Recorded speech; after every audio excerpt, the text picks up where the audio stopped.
Hello, my name's Joe, and today I'm going to be showing you how to set up Illustrator. Now these are all personal preference, you can set these all up however you like. This is just the way that I like to set up Illustrator. For me, it seems to work the best for print and cut applications. Firstly, we're going to go to Window and tick Control.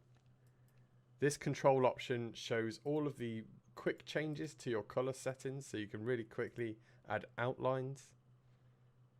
You can also select a file and increase the sizing, and even use the alignment tools, which are really useful, especially as center alignment and vertical alignment. Next, we're going to open up the image trace option. Now normally when you open up image trace, it's going to just appear here.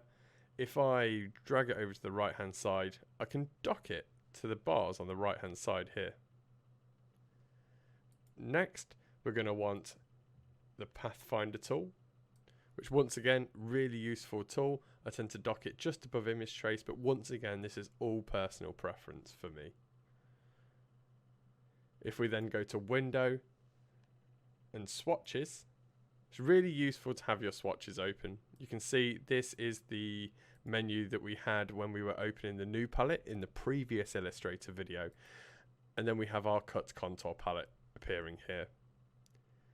Now this is my very basic setup instruction. It's how I tend to recommend you would set up your Illustrator. However, it's entirely up to you. As I say, it's personal preference.